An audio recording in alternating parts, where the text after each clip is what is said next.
സല്ലല്ലാഹു അലൈഹി വസല്ലം നബി തങ്ങളെ അവിടുത്തെ ജാറം പുതപ്പിക്കുന്നു എന്ന് പറഞ്ഞല്ലോ, അവിടുത്തെ ഖബർ പുതപ്പിക്കുന്നു എന്ന് പറഞ്ഞല്ലോ. അപ്പൊ സലഫി ചോദിക്കുന്നു, എന്തിനാ തങ്ങൾ പാപ്പാക്ക് പുതപ്പിക്കുന്നത്?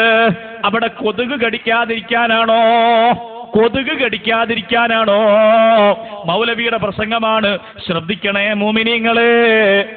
എന്നിട്ട് അതിന്മേൽ ജാറം മൂടുന്നു, പട്ടുകൊണ്ട് മൂടുന്നു, അവിടെ വിളക്ക് കത്തിക്കുന്നു. എന്തിനാ ജാറം മൂടുന്നത്? തങ്ങൾ പാപ്പാക്ക് തണുക്കാതിരിക്കട്ടെ, കൊതുക് കടിയില്ലാതിരിക്കട്ടെ എന്ന് വിചാരിച്ചിട്ടാണോ ഈ പട്ട് മൂടുന്നത്? ഞാൻ തിരിച്ചു ചോദിക്കട്ടെയോ? പരിശുദ്ധമായ കഅബാലയം, അതിന്റെ തില്ല, ലക്ഷക്കണക്കിന് വിലമതിക്കുന്ന തില്ല ഓരോ വർഷവും മാറ്റുകയാണ്. കഅബക്ക് കൊതുക് കടിക്കാതിരിക്കാനാണോ മൗലവി? കഅബക്ക് കൊതുക് കടിക്കാതിരിക്കാനാണോ? കഅബക്ക് തണുക്കാതിരിക്കാനാണോ? എന്തിനാണ് മൗലവിമാരെ ആ കില്ല കൊണ്ട് കഅബയെ പുതപ്പിക്കുന്നത്? അതിനെ അലങ്കരിക്കുന്നത് എന്തിനാണ്? അതൊരു ആദരവാണെന്ന് തിരിച്ചറിയാൻ മഹത്തുക്കളെ ആദരിച്ച് പരിചയം വേണ്ടേ?